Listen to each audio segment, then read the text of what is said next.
Assalamualaikum warahmatullahi wabarakatuh. Waalaikumsalam warahmatullahi wabarakatuh.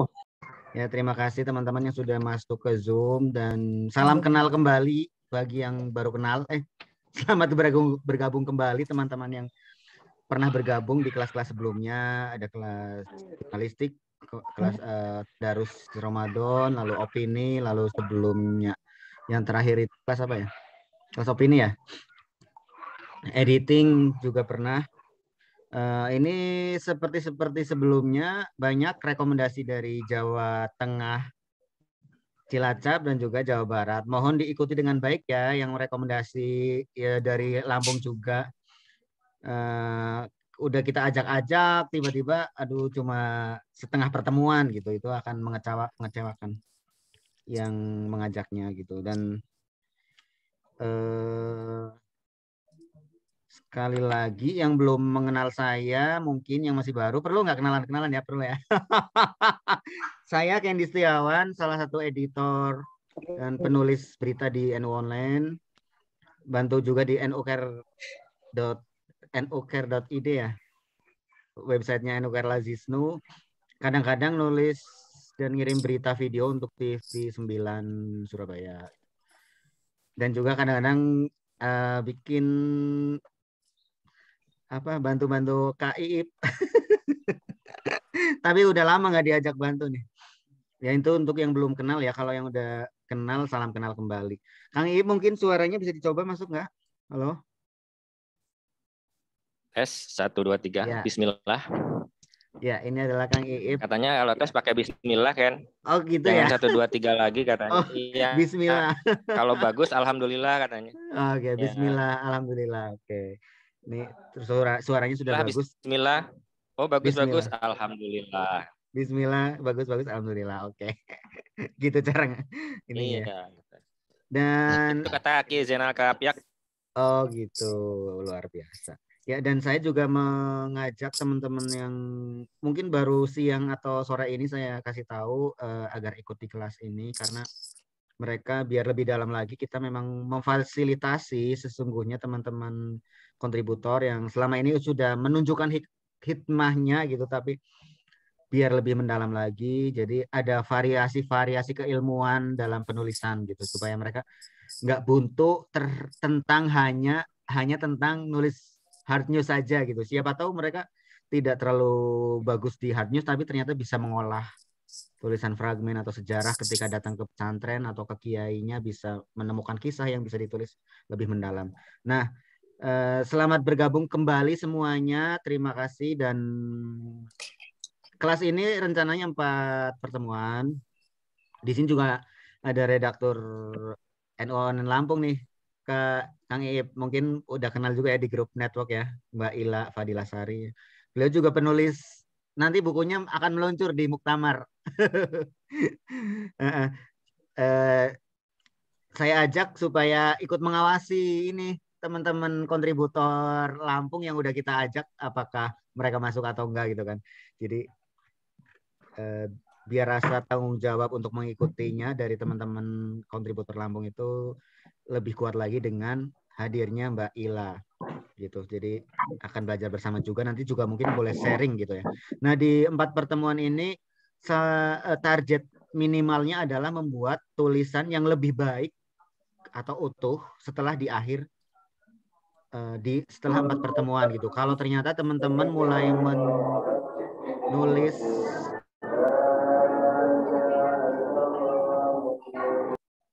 menulisnya ternyata semakin baik di pertemuan kedua gitu ya, itu alhamdulillah banget gitu. Jadi nanti mungkin kita tidak ada tugas ya, tidak perlu ada tugas, tapi apa ya, menyetorkan saja tulisannya yang ingin direview atau gimana ya Kang Ip, nanti bolehlah kalaupun memberikan tugas boleh, terus yang ringan-ringan saja gitu. Yang penting nanti di akhir pertemuan itu minimal ada satu tulisan yang layak tayang gitu, tulisan pendek, fragmen gitu. Syukur-syukur seperti Saya itu. kasih peluang proyek aja kan. Oh, peluang proyek ya? Wah, menarik itu. Boleh. Sangat boleh. Saya ikut. Ya. Daripada tugas nanti nggak dikerjain. Ya.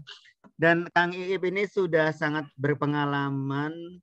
Kenapa Mas Yusuf ini mengangkat tangannya? Kenapa Mas? Ini baru pengantar Mas. Belum pada materi sesungguhnya. Udah mau main sambil merokok belum ya? Oh iya, ketentuan mengikuti Zoom ini boleh makan, tapi misalnya ada makanan jangan kayak gini ya. Terus merokok pun agak diumpetin aja gitu. Gitu. Kalau misalnya ini kan idealnya videonya dinyalakan, tapi kalau ternyata itu mengganggu sinyal, video boleh dimatikan. Yang penting mengikuti dengan baik dan suaranya ketika masih pemaparan, suara teman-teman hendaknya di mute gitu. Nanti pertanyaan-pertanyaan boleh mulai diajukan di chatroom atau kita adakan di sesi diskusi. Dan Kang Iip akan membagikan banyak sekali ilmunya. Aku terlibat juga sih di salah satu penulisan yang beliau pimpin, walaupun tugas apa yang gue lakukan nggak baik karena kebentur-bentur liputan, nggak fokus risetnya. Tapi itu menarik ya kalau kita melihat buku-buku karya beliau tuh. Aku sempat kemarin melihat yang udah lama banget. Ternyata beliau berarti mengawali menulis fragmen atau sejarah ini dari sangat muda banget gitu. Mungkin usia 20-an juga gitu. Beda dengan aku yang udah hampir banyak banget tapi belum nulis yang bagus untuk fragmen dan sejarah. Baiklah, kita langsung saja ke Kang Iip. Segala waktu dan apanya saya serahkan ke Kang Iip. Kemudian nanti di sesi sambil diskusi, misalnya ada teman-teman yang langsung diskusi, bisa dipandu oleh siapa ya? Yang bisa nggak Mbak Siti Maulida nanti bantu pas sesi diskusi ya? Karena saya sambil ini nih ngedit video, ngedit audio, tapi saya tetap masuk kok. Mau ngedit audio nih, mau dikirim malam ini. Baik ya, terima kasih, selamat mengikuti. Monggo Kang Iip. Tak jadikan co-host dulu ya. Ya, silakan. Itu bisa share screen ya? Iya, saya jadikan co-host. Aku ada gaptek soalnya. Co-host.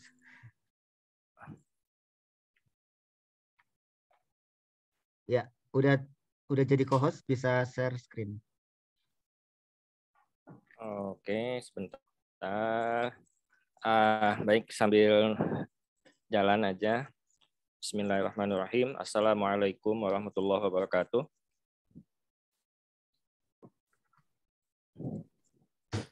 Assalamualaikum warahmatullahi wabarakatuh. Terima kasih Adinda Candy Setiawan ini yang telah berhasil memaksa saya mengisi acara ini. Atau mungkin dari Candy aja, Candy ininya di share-nya, ini screen-nya. Sebentar. Ya, ini aku tadi menjadikan Mas Zulbi Adi sebagai co-host. Bisa nggak Mas Zulbi untuk membantu? Kemarin kita ketemu di bantu apa Mas? Bantu share screen dan juga menjadi co-host kan. Nanti kita kirim materinya. Sebentar. Saya coba ya, sambil nunggu ya. Saya mulai. Alhamdulillah wassalatu wassalamu ala Rasulillah wa ala alihi washabihi wa mawalah amma ba'du. Terima kasih teman-teman. Ini pasti ini adik-adik saya. Karena kemarin saya dikirim dokumen dari Mas Samsul Huda, NU Jawa Tengah. Itu tulisan saya tahun 96 di aula. Ternyata saya tahun 86 bisa nulis fragmen sepanjang 6 halaman tuh, Pak Candy. Wow. Umur 15 jadi, berarti. Ya enggak. Umur 25 lah. Udah tua. Jadi saya mulai menulis profesional itu mulai 93. Saya memulainya dengan menulis cerita anak. Dengan cerita anak dengan sejumlah tema, ada mungkin sekitar 20 cerita anak yang pernah saya tulis dan sempat masuk ke proyeknya dulu Depdikbud namanya. Mungkin ada sekitar 5 ya buku cerita anak yang saya tulis. Nah, pengalaman menulis cerita anak ini sangat bagus buat kita sehingga tulisan kita ini mudah dibaca. konon kata para pembaca, salah satu kelebihan tulisan saya itu mudah dipahami, mudah dibaca. Karena saya bayangkan yang baca anak-anak. Gitu ya, Ken? Jadi, terus terang aja saya tidak bisa menulis canggih, seperti Kiai Ahmad Baso misalnya, atau Kang Amin Muzakir yang filosof gitu. Tulisan saya itu enteng-enteng aja. Nah, mungkin ini cocok untuk model fragmen di NU Online Network dan juga ketika menuliskan sejarah NU atau sejarah tokoh NU atau sejarah pesantren. Nah, karena sama Candy saya diperkenalkan sebagai penulis berpengalaman, maka saya di sini hanya akan berbagi pengalaman. Saya ini bukan akademisi, teori menulisnya juga mungkin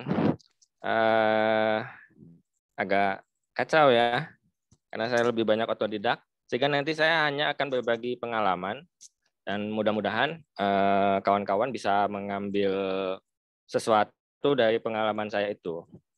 Nanti modelnya silahkan jika ada yang ingin ditanyakan di tengah penjelasan saya itu angkat tangan dan nanti siapa? Jubaidi ya akan membantu melangsungkan dialog kita, sehingga ini lebih dialogis dan bukan seperti di kelas menunggu selesai bicara lalu ada diskusi. Silakan aja dipotong, angkat tangan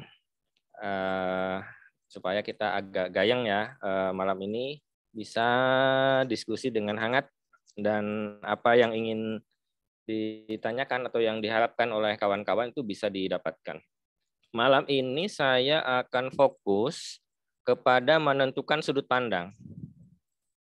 Bisa dimulai, Mas, screen-nya.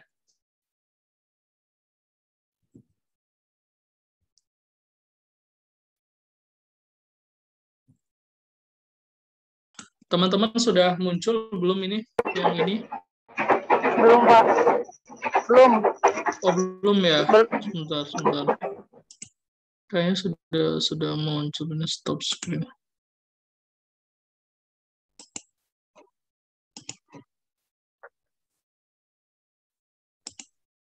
Sudah ya? Sudah muncul belum ini? Oh, ya, tinggal dibesarkan. Sudah. Sudah. Siap. Ini berbentuknya ini ya, PDF, jadi ya. Nanti di-scroll aja. Scroll aja, Pak. Ya.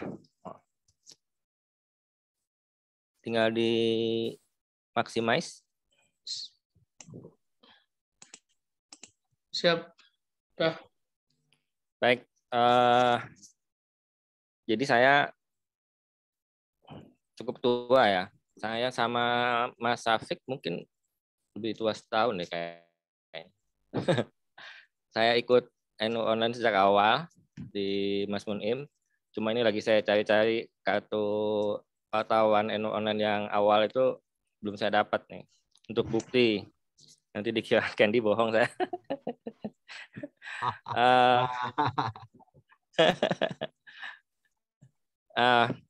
Saya lahir di Tasikmalaya, 17 Juli 70. Kemudian pengalaman pendidikan saya di pesantren. Pernah sih kuliah di IAIN dulu di Bandung. Kemudian tahun 2004 ada peluang dari Ford Foundation sama Lembaga Studi Realino. Saya riset selama 1 semester winter di Michigan University di Ann Arbor. Kemudian sebagai suami siaga 2012-2015 saya menemani istri saya yang studi S3 di Australia. Jadi saya 4 tahun itu jadi peneliti tamu di Monash University Library di Melbourne. Mulai menulis, menerjemahkan, menyadur sejak 93. Ini alamat email dan nomor HP ya. Ada. Dilanjut Mas. Jadi. Baik, kita akan membahas tentang sudut pandang. Saya akan menjelaskan beberapa buku yang saya tulis. Ini buku ketika saya mendapat kesempatan ini dari penerbit Canisius. Jadi orang itu bangga diterbitkan Kompas ya, karena dia penerbit nasional. Ya, tahu juga sih mereka kalau Gramedia itu Katolik. Tapi kalau santri bukunya diterbitkan oleh Kanisius ini agak langka. Jadi saya mendapat peluang, mendapat kesempatan untuk menulis tokoh-tokoh pejuang kemanusiaan. Waktu saya menulis ini tahun 2004 ya, 2004. Jadi saya riset 1 tahun. Rata-rata buku itu saya selesaikan dalam 1 tahun untuk buku yang serius semacam ini. Tapi ada juga buku-buku pendek seperti biografi Ki Ma'ruf Amin untuk kepentingan kampanye kemarin itu hanya 1 bulan. Nah, jadi nanti teman-teman silakan menggali takut saya kelewat ya. Bagaimana membuat yang versi 1 bulan dan 1 tahun itu apa bedanya dan tantangannya. Nah, ketika saya menulis Gus Dur ini dalam bentuk istilahnya itu picture book ya. Jadi ada komik kan teman-teman tahu ya, pakai sketsa-sketsa. Ada picture book yang gambarnya lebih realistis, tulisan dan gambar komposisinya seimbang. Nah, ini ketika itu sudah ada sekitar 100 penulis yang menerangkan Gus Dur. Termasuk waktu itu sudah terbit biografi Gus Dur, biografi resmi oleh Greg Barton. Nah, di sini soal sudut pandang ya. Lalu kita mau nulis apanya gitu. Orang semua sudah ada. Kalau baca bukunya Greg Barton gitu, kemudian bukunya Mas Sastro, bukunya banyak, semua berkepentingan merasa ingin menulis buku tentang Ki Haji Abdurrahman Wahid. Nah,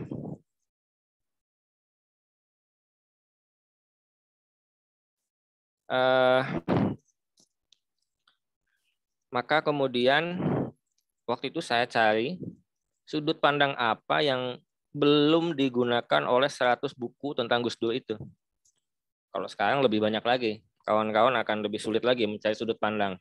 Gus Durnya mau dari aspek mana?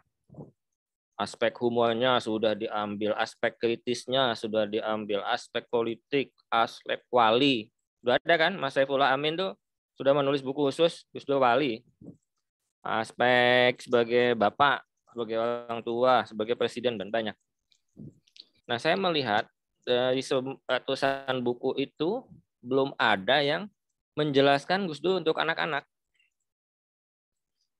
Maka bismillah saya menawarkan konsep bagaimana Gus Dur itu bisa dipahami oleh anak-anak. Nah, ini satu tantangan ya. Satu tantangan terutama di bab 1.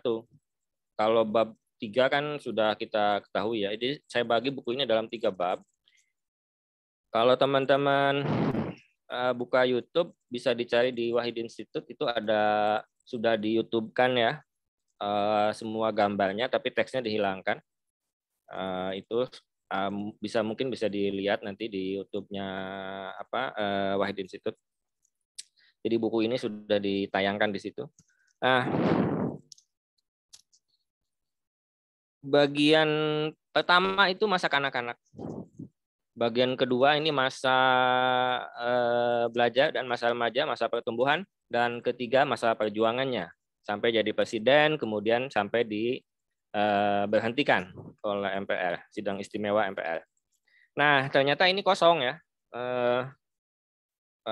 Gus Dur tentang untuk anak-anak. Maka yang paling sulit bagi saya adalah bagaimana menjelaskan Gus Dur ketika kecil. Ini kan belum ada. Di bukunya Greg Barton belum ada.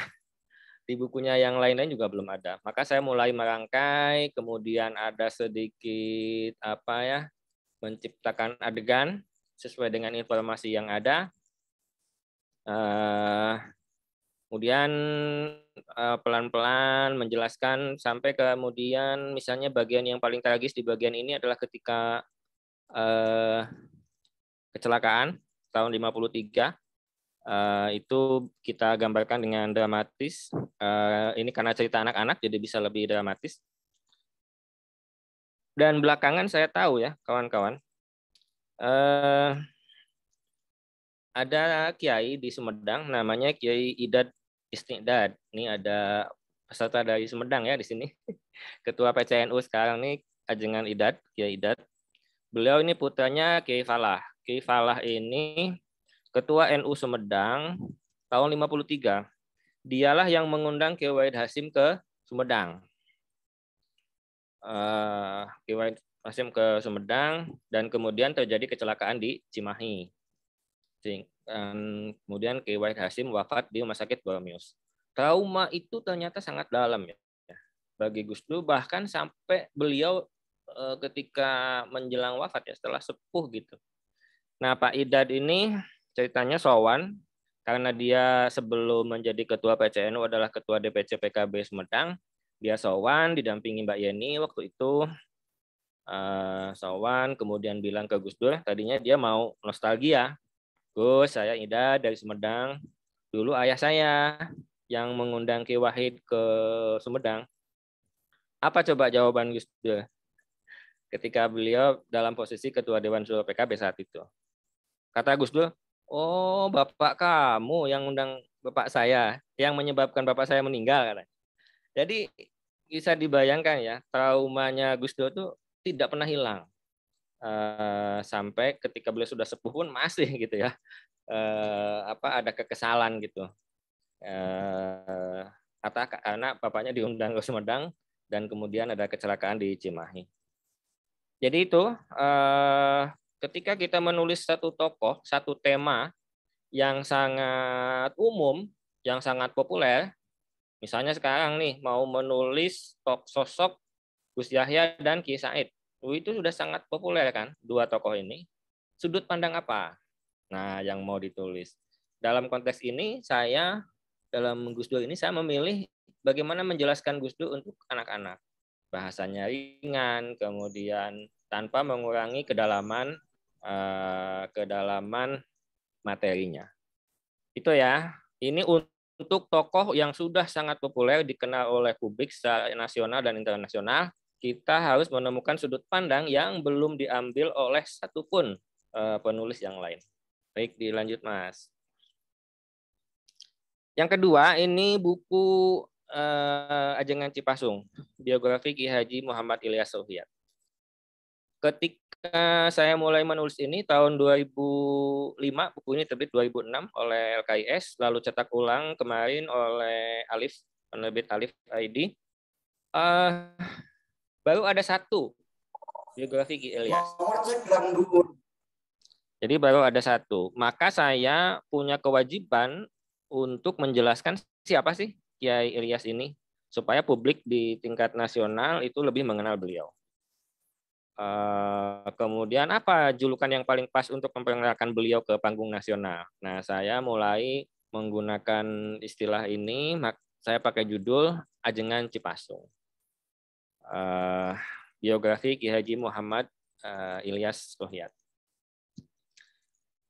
Buku ini secara resmi memang diminta oleh keluarga Ki Ilyas. Waktu itu Kang Acep Jamjam yang meminta, lalu saya tanya apa yang harus saya jelaskan di dalam buku ini tentang Ki Ilyas. Kang Acep meminta 3 hal ada di buku ini. Yang pertama adalah bahwa beliau tokoh NU. Kemudian yang kedua bahwa beliau adalah ulama pesantren. Dan yang ketiga bahwa beliau adalah tokoh Sunda. Nah, ini satu ininya ya, satu kelebihan. Jadi kawan-kawan misalnya ada peluang nih, sudah ada belum yang menjelaskan bahwa Gus Dur adalah tokoh Jawa, tokoh yang sangat peduli pada budaya Jawa. Kan terkenal sekali beliau suka dengan wayang, lagu-lagunya siapa, Waljina, kemudian itu nggak tahu saya, udah ada belum yang menulis. Jadi kalau mau nulis Gus Dur misalnya bisa aspek itu. Gus Dur sebagai tokoh yang ikut membangun misalnya kebudayaan Jawa pesantren. Itu bisa. Nah, Ki Ilyas ini saya bangun untuk menunjukkan 3 hal itu, bahwa beliau tokoh NU, kemudian beliau tokoh pesantren, dan beliau tokoh Sunda. Pertemuan saya dengan beliau pertama kali ini di Krapyak tahun 85. Beliau biasanya selalu hadir pada saat peringatan Haul Kiai Munawir. Jadi biasanya itu kalau di Krapyak ya, yang senior mungkin nanti bisa dikonfirmasi. MC-nya pasti Kiai Mufid Mas'ud. Kemudian yang ceramahnya itu waktu angkatan saya ya, itu Kiai Sukron Makmun, dan nanti doa adalah Kiai Ilyas Sofiat. Ketika berdoa pun Kiai Ilyas itu memang terlihat sekali bahwa beliau itu walaupun mengucapkan doa-doa dalam bahasa Arab itu dalam logat Sunda yang kelihatan. Kemudian pertemuan kedua saya tahun 92 tanggal 1 Maret di Parkir Timur Senayan. Ketika ada rapat akbar, beliau pidato pertama kali di muka umum di Senayan di hadapan katanya 350.000, ada yang menyebutkan 500.000, ada yang menyebutkan juga 2 juta. Jadi kenapa 2 juta? Karena sebagian itu isinya jin. Ada Kiai Suharbillah itu bawa tasbih, yang satu tasbih itu isinya 100 jin. Jadi kalau 100 itu ada 1000 jinnya. Nah, Kiai Ilyas itu berpidato di hadapan ratusan ribu orang. Itu sama saja dengan beliau mengaji di ngaji rutin hari Kamis di Cipasung. Nadanya ya begitu, intonasinya ya begitu. Terus terang aja bisa membuat peserta ngantuk ya. Tapi itulah beliau tidak membedakan mau ngomong di depan 1 orang maupun ratusan ribu orang. Nah, jadi saya membangun itu, alhamdulillah ini dianggap berhasil. Bahkan buku ini dinilai sebagai buku biografi Islam terlengkap. Nggak tahu ya, itu penilaian Mas Hamzah Sahal, diperkuat juga oleh Kiai Yahya Sakuf, yang kebetulan beliau di buku ini memberikan kata pengantar. Itu ya, ini untuk tokoh yang belum muncul. Ini banyak tokoh-tokoh di kabupaten, di cabang, di MWC yang belum muncul.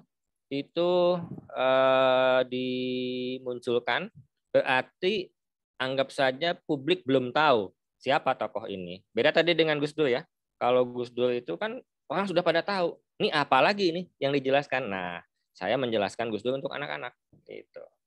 Saya tes, dibaca anak-anak SD, paham. Ya sudah, berarti itu bukunya berhasil.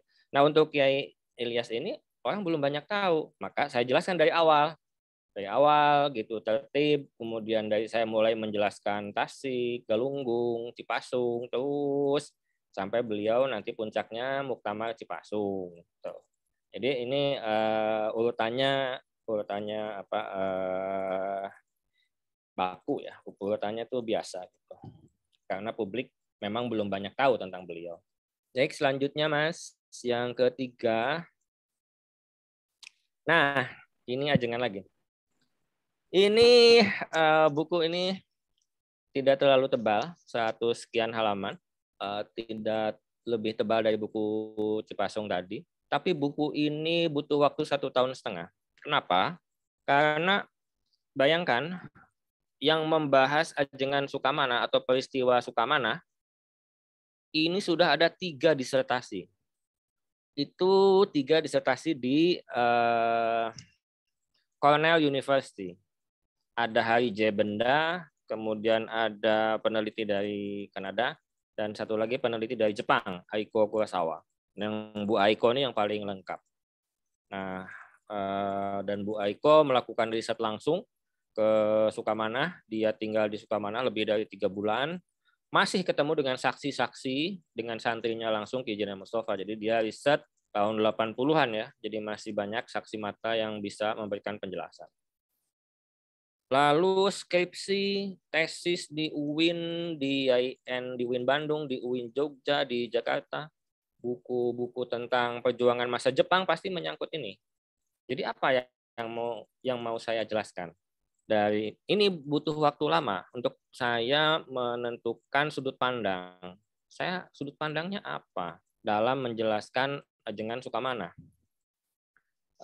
Sudah begitu powerful, apalagi Bu Aiko ya. Bu Aiko ini membahas peristiwa Sukamana, ini satu bab khusus, ada hampir 20 halaman. Nah, setelah saya baca ya, saya terpaksa membaca semua yang sudah ditulis itu, saya menyimpulkan bahwa semua peneliti dan penulis itu fokus pada peristiwa perlawanan Sukamana. Menurut satu versi tanggal 18 Februari tahun 44 dan menurut versi yang lain tanggal 25. Jadi beda seminggu, tapi sama harinya hari Jumat. Pihak keluarga memilih yang kedua, tanggal 25. Saya sendiri cenderung yang pertama, tanggal 18, hari Jumat.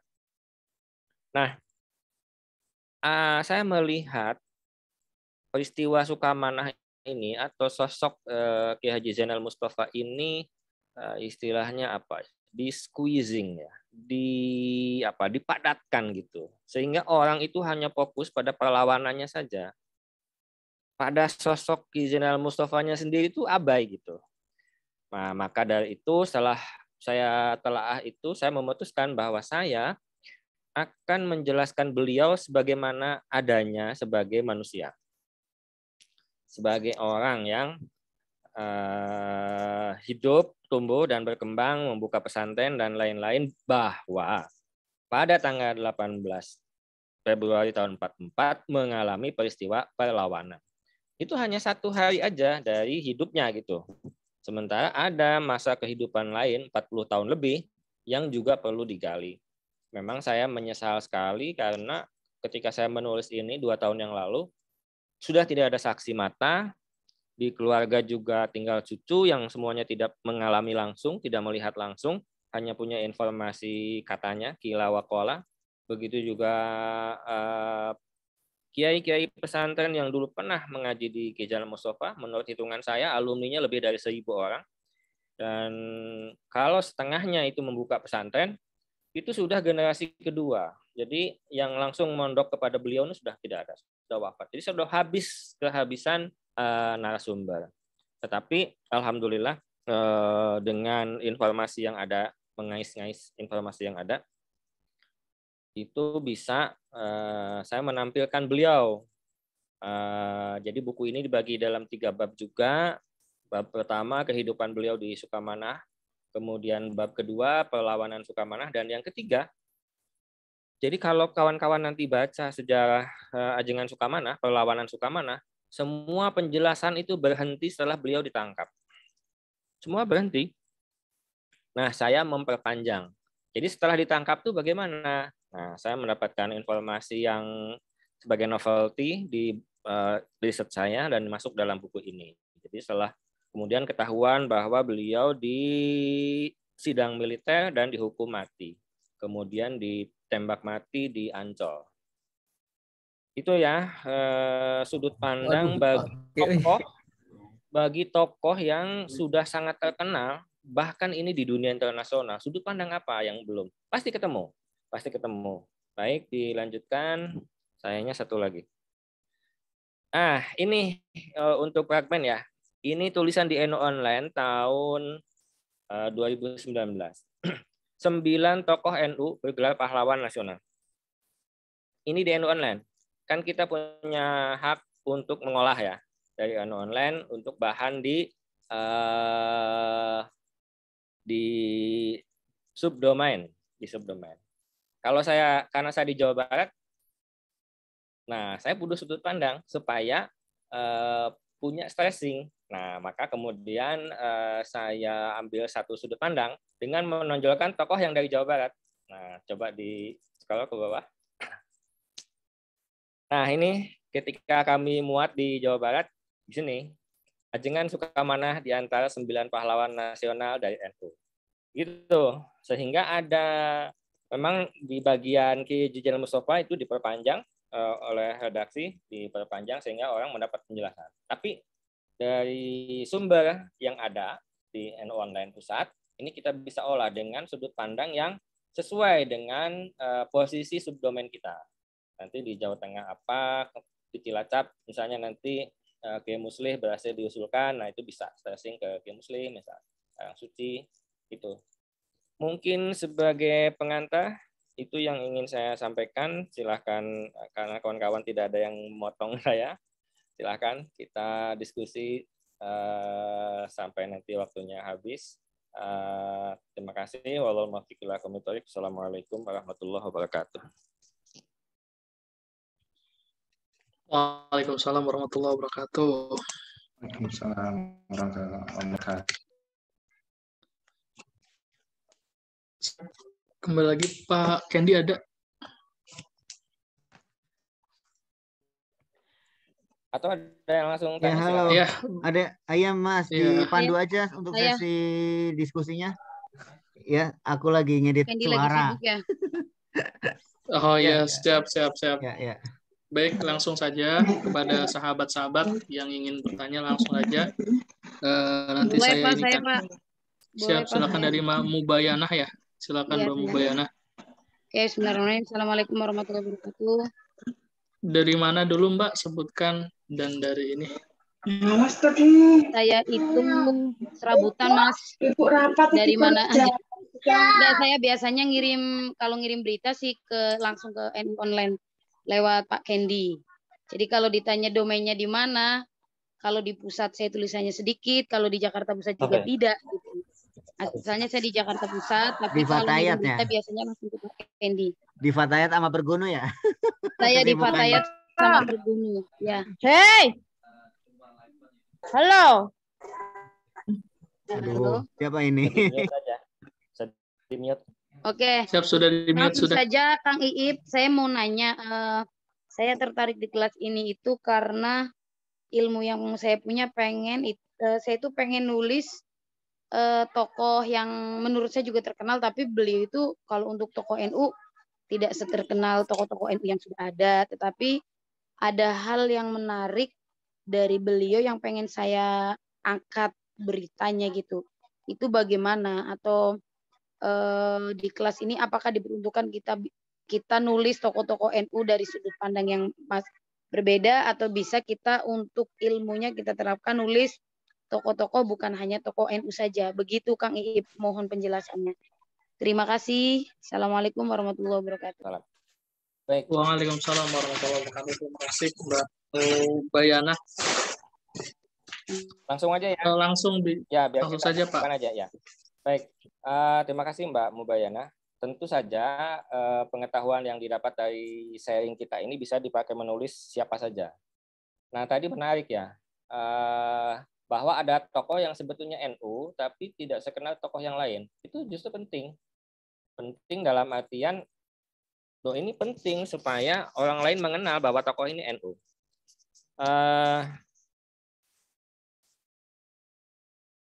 Di dalam buku Ajengan Sukamanah misalnya, itu ada satu peristiwa ketika Ki Zainal Mustafa akan melakukan perlawanan, itu beliau menyatakan keluar dari NU. Nah, ini kemudian menjadi isu ya, bahwa Ki Zainal Mustafa itu mufalqoh gitu. Seperti Kiai As'ad mufalqoh kepada Ki Haji Abdul Rahman Wahid. Nah, tetapi setelah ditelusuri datanya secara mendalam, mufalqohnya beliau itu adalah strategi supaya ketika beliau melawan itu NU-nya selamat gitu. Organisasi NU-nya selamat. Jadi beliau sendiri tidak, artinya ini menarik ketika dianalisa. Jadi Ki Zainal Mustafa ini tidak keluar sebagai orang NU. Ya, jadi ini ada Kang Salim nih dari Garut. Jadi sanes tina jadi NU gitu. Bukan berhenti sebagai orang NU, tapi berhenti sebagai pengurus. Ini kalau kita analisa mendalam, ini bagus sekali kalau diterapkan sekarang. ketika ada pengurus NU punya keinginan pribadi yang tidak sesuai dengan aturan organisasi, maka sebaiknya keluar. Itu kan bagus, contoh yang bagus. Kalau sudah tidak sesuai ya keluar. Jangan kemudian membuat runyam organisasi karena ambisi pribadinya, kan begitu. Nah, ini contoh yang bagus. Sehingga saya bisa menjelaskan bahwa Ijazah Mustafa itu tidak keluar. Dan kemudian ada data di dalam buku NU, Partai NU tahun 55 ada penjelasan bahwa pada masa Jepang NU sudah dibubarkan. Jadi Ijazah Mustafa itu keluar dari mana? NU-nya sudah tidak ada. Secara de facto ya. Organisasi NU, jadi semua organisasi tahun 42, tanggal 8 Maret 1942 itu semua dibubarkan, termasuk NU, Paguyuban Pasundan, kemudian yang lain-lain itu dibubarkan semua. Nah, ini penting, Mbak, tokoh-tokoh yang justru ini bagus nih. Nah, tinggal sampean Anda kumpulkan kelebihan-kelebihannya, cerita-cerita uniknya dari si tokoh ini, apalagi Jakarta ya, banyak sekali. Misalnya kalau ketika saya menelusuri untuk kepentingan menulis biografi singkat Kiai Haji Ma'ruf Amin, saya ke Koja dan saya mendengarkan ceritanya dari Kiai Zulfa Mustafa, itu banyak sekali tokoh NU di Jakarta Utara yang ikut mendukung kebesaran Kiai Ma'ruf itu yang tidak pernah ditulis. Misalnya ada Pak Muhammad Ali, ini nggak pernah muncul ya.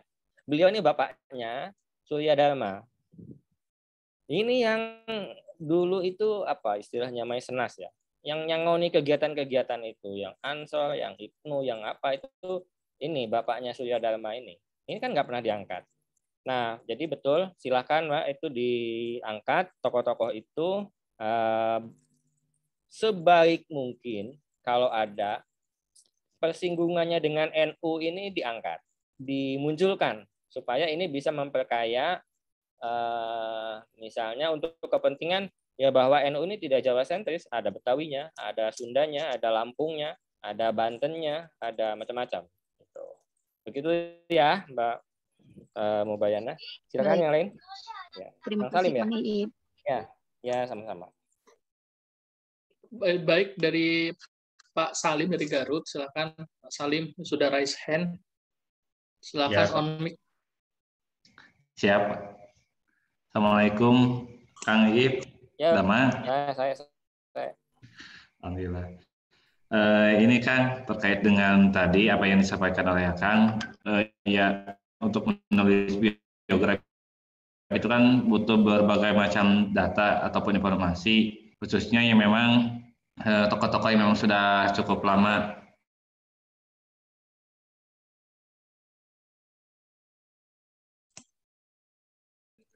Ya, terus Mas, terus. Terputus sinyalnya. Mungkin Kang Salim bisa nulis aja di chat ya. Nanti pindah dulu ke yang lain yang mau nanya.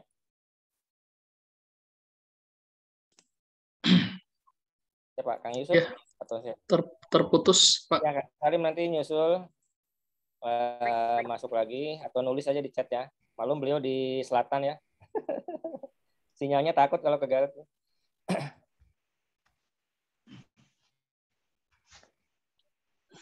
Halo.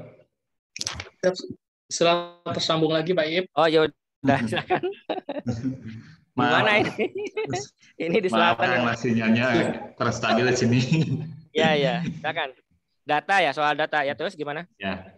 Terkait data untuk menuliskan biografi kan tadi salah satunya ada informasi dari keturunannya atau dari orang yang memang pernah mengalaminya. Sedangkan untuk menuliskan biografi khususnya para ulama yang cukup jauh rentangnya seperti yang saya kirimkan di pendaftaran itu terkait dengan Syekhuna Anwar Fauzan atau Kiai Haji Muhammad Ishaq Aceh Sasa dikenalnya di Fauzan ini. Nah itu untuk informasi apakah bisa dari kalangan cucunya yang sekarang atau memang mutlak orang yang memang pernah melihat langsung apa yang pernah dilakukan oleh tokoh-tokoh tersebut seperti itu. Terima kasih. Baik. Sementara. Ya, Assalamualaikum warahmatullahi wabarakatuh. Salam. Jadi menulis tokoh, menulis sejarah, menulis biografi memang ada satu prinsip, ada satu kunci ya. Semakin banyak data semakin mudah. Semakin sedikit data semakin sulit. Maka itulah NU Online membuka fragmen supaya ketika Kang Salim ini datanya terbatas hanya dari cucu-cucu, ya sudah fragmen aja, 2 halaman cukup. Gitu. Jadi tidak perlu dipaksakan ke biografi. Tapi kalau misalnya mau menulis tokoh yang cukup kuat, misalnya di Garut ada Ki Haji Anwar Musadat, nah itu bisa panjang karena anaknya masih ada, cucunya tentu masih ada, dan banyak juga data-data beliau di Arsip Nasional atau di Perpustakaan Nasional. Nah ini karena Anwar Musadat misalnya adalah salah satu tokoh yang ikut mendirikan IAIN Bandung misalnya. Gitu ya. Jadi ini tokoh penting. Kemudian beliau wakil Rais Am. Ini penting. Nah, kalau untuk tokoh sekaliber Ki Anwar Musadat itu bisa dibikin biografi dan sumbernya bisa kita kejar lah. Tapi kalau untuk tokoh yang misalnya sudah nggak ada saksi, hanya ada dari cucu dan terbatas, dibikin fragmen saja. 2 halaman, ya 2-3 halaman atau 2 halaman juga cukup. Yang penting menjelaskan siapa beliau, pernah berkiprah apa, kalau pernah menulis kitab apa, kemudian santrinya siapa saja. Nah, nanti bisa kita kemudian kalau nanti ada data-data lanjutan kita bisa bersambung di lain waktu. Nah, tentu jangan lupa kelebihannya apa beliau ini gitu. Nah, dari kelebihan itu kita memulai penulisan tokoh. Jadi ini satu trik ya, satu resep yang saya dapatkan dari Pak Saini KM, seorang sastrawan di Bandung. Pak Saini KM mendapatkan ini dari Pak Ramadan KH. Ramadan KH ini penulis biografi yang awal-awal. Bukunya banyak sekali yang beliau tulis. Salah satunya yang terkenal adalah biografi tentang Inggit Garnasi. Jadi ketika kita menuliskan tentang tokoh, itu dimulai dari peristiwa paling penting yang dialami oleh tokoh itu selama hidupnya. Maka ketika saya menulis Kiai Ilyas Suhiyat, adegan yang saya bangun di buku awal saya adalah ketika beliau terpilih di Lampung, di Konbes Lampung. Jadi beliau itu terpilih sebagai pelaksana Islam itu di konferensi besar PBNU di Lampung. Bukan Munas ya. Kalau Munas tidak memilih atau tidak mengurus organisasi. Munas hanya kaitan dengan keputusan-keputusan Bahsul Masail terkait dengan yang sekarang dibagi 3 itu.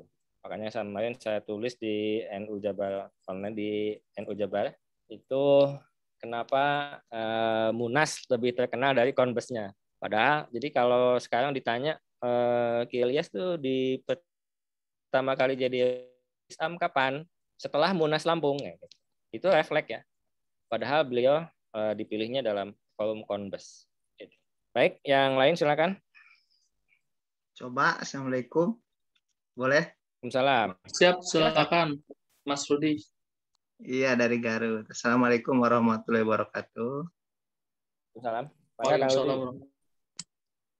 Selamat malam yang terhormat Bapak Iip atau Kang Iip dan juga rekan-rekan serta kelas.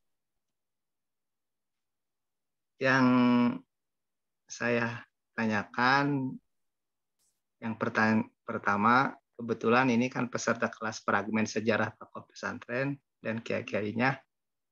Yang pertama, ini tujuan dari pelatihan ini, apakah nantinya akan hasilnya itu sebuah tulisan yang bersifat temporer, semata yang temporer itu bisa dibaca dalam 1 atau 2 halaman, dibatasi wordnya, atau bersifat berjenjang, dalam arti bersifat berjenjang itu nanti hasilnya itu sebuah buku, di mana yang kita kutip bersama, otomatis kalau kita membuat sebuah tulisan yang bersifat temporer bisa dibaca 1 hari dalam jangka waktu 1 menit atau 2 menit, otomatis itu jumlah katanya bisa sampai 700 atau berapa. Jadi terus sementara yang kedua yang berjenjang otomatis itu juga membutuhkan waktu yang begitu lama. Jadi untuk pertanyaan yang pertama, apakah tujuan pelatihan ini hanya sebatas penulisan fragmen sejarah tokoh pesantren yang bersifat temporer atau berjenjang menghasilkan sebuah buku dinikmati dengan waktu yang cukup lama. Terus yang kedua, apakah mungkin nanti ketika kami sudah selesai pelatihan ini, menuliskannya itu tokoh-tokoh yang ada di cabang atau di wilayah yang belum begitu terkenal. Jadi istilahnya untuk membumikan atau mempublikasikan tokoh-tokoh NU yang ada di cabang atau di wilayah supaya dapat terkenal.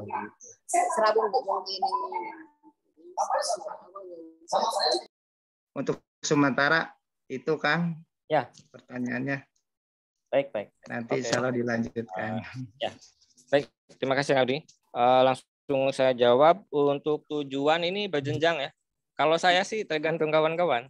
Kalau cukup untuk fragmen 2-3 halaman ya nggak apa-apa. Tapi kalau ada yang berminat, ini saya punya ambisi mau menulis Kiai A, Kiai B gitu, saya senang sekali. Nanti saya bagi bagaimana bikin proposalnya, kemudian outline-nya. Tapi setelah pelatihan ini ya. Jadi kalau yang serius nanti saya follow up. Jadi saya ada template-nya, nanti bisa dipakai bersama. Nih kalau nulis tuh berapa sih dapatnya kayak gitu-gitu. Karena saya ini termasuk langka. Saya ini santri yang hidup dari menulis. Cuma memang di KTP belum diakui. Di Dukcapil tidak memberi kolom penulis di KTP, maka di KTP saya masih wira swasta. Padahal kalau di Barat itu penulis cukup dihargai. Kemudian ada yang bertanya bagaimana menulis tokoh yang sudah meninggal. Tuh, kalau tokoh itu ya sebaiknya ditulis setelah meninggal supaya tidak protes. Kalau yang masih hidup nanti kenapa begini, wah kita jadi runyam ya. Tapi nggak apa-apa. Jadi tergantung ya. Setelah saya kebetulan saya ini menulis sejumlah tokoh yang sudah meninggal. Ada 3 tokoh yang pernah saya tulis. Jadi saya tidak hanya menulis tokoh NU, jadi mau bayang tadi ya. Jadi saya tidak hanya menulis tokoh NU. Tokoh yang paling dekat meninggalnya itu Jaksa Agung Suprapto. Ini orang Trenggalek. Dia jadi Jaksa Agung tahun 50 sampai 59.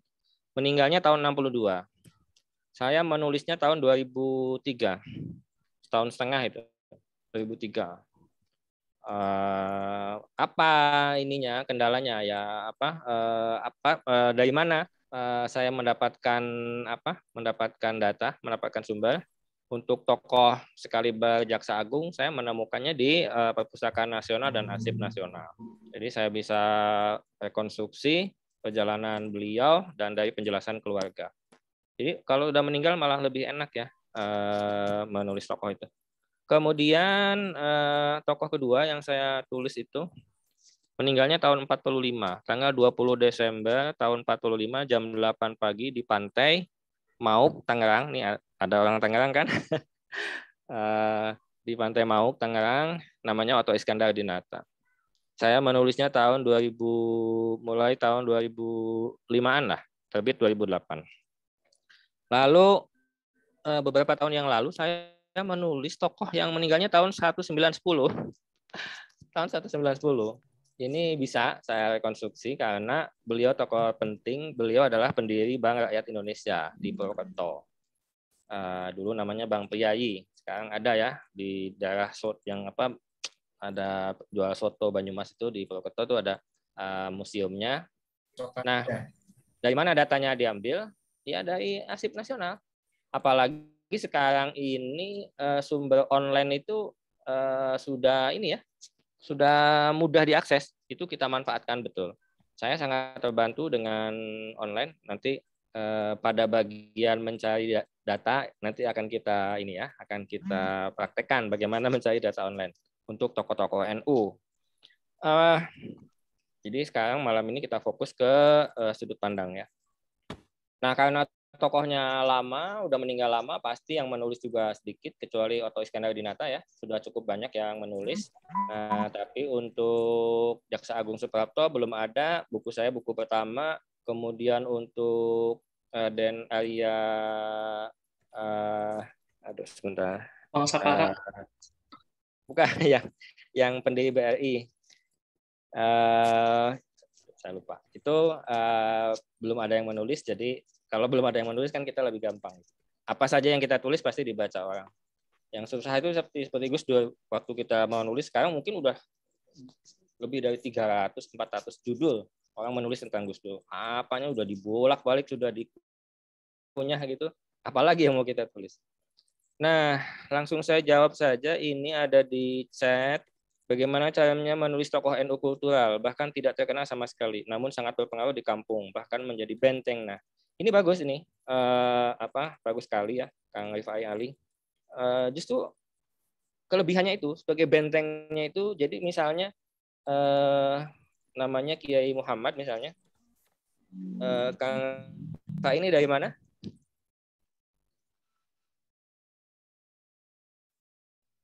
Halo, Kang Rifai dari mana? Iya, Pak. Ini kan ada yang nanya, yang di chatnya ada Kang Rifai Ali. Kang Rifai, mohon izin. Iya, silakan Kang Rifai. Dari mana aslinya? Kang Rifai.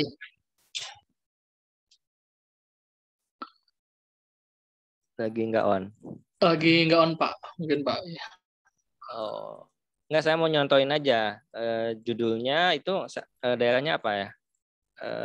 MWC-nya atau kabupatennya apa? Dari Lampung itu, Mas. Oh, Lampung, siap. Ya, apa di kabupaten apa, Mbak? Atau di kecamatan apa ini? Bandar Lampung. Bandar Lampung. Nah, ini tokohnya bisa disebut misalnya Kiai X gitu ya, atau Kiai Muhammad lah, sebut saja. Kiai Muhammad Benteng NU di Bandar Lampung. Nah, orang kan jadi tanya, di Bandar Lampung kok ada Kiai itu? Siapa nih gitu. Nah, itu bisa menjadi daya tarik bahwa NU itu bukan hanya pengurus, tapi juga ada tokoh-tokoh yang di luar itu yang disebut sebagai tokoh kultural. Makanya di dalam tradisi NU ada Konbes, ada Munas. Munas itu salah satu pesertanya adalah kiai kultural, kiai yang bukan pengurus NU. Nah, besok termasuk di Muktamar NU nanti kalau komposisi 3 utusan itu tetap dipakai, 1 Suriah, 1 Tanfidiyah, yang 1 adalah tokoh NU kultural atau pemimpin pesantren yang tidak masuk dalam pengurus harian NU. Jadi memang di NU mendapat tempat. Jadi bagus ya ini, silahkan dikembangkan tokoh itu. Justru harus kita angkat tokoh-tokoh yang seperti ini untuk menunjukkan kekayaan tokoh di lingkungan Nahdlatul Ulama. Baik, silahkan yang lain.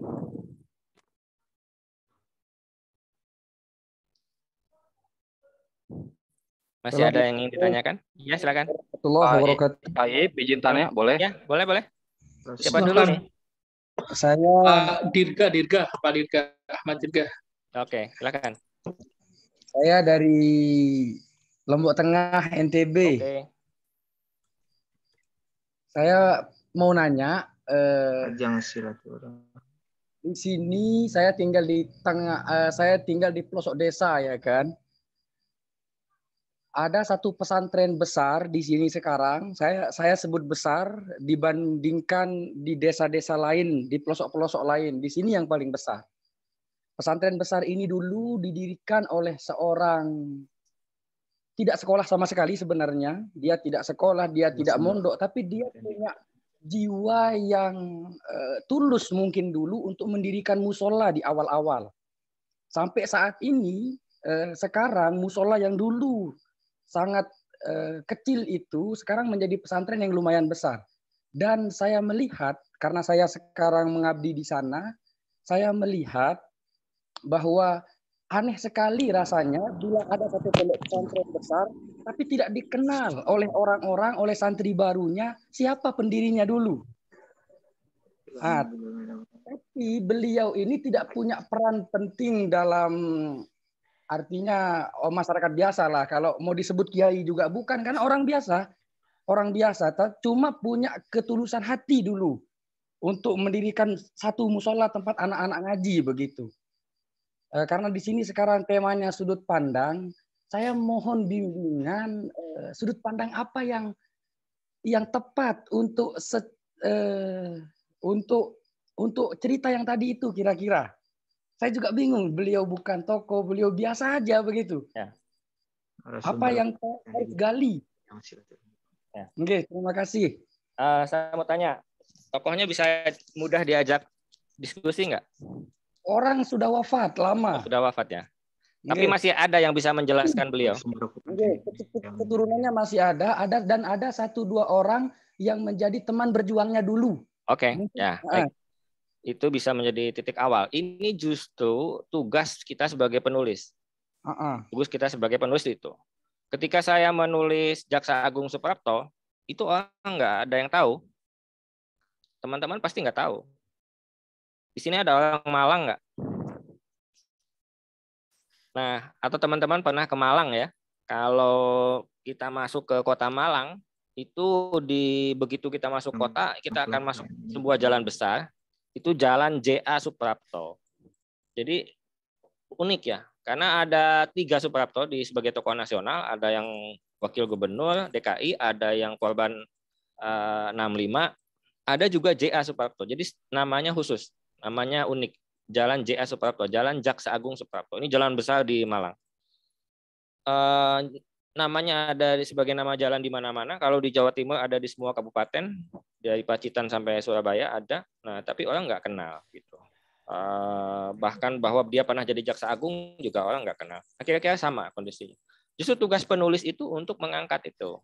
Jadi sampean bisa mulai mengumpulkan data dari keluarga yang ada, dari anak atau cucu, juga dari teman-teman berjuang, sampai kemudian dari tulisan itu muncul bahwa sebetulnya ini adalah tokoh.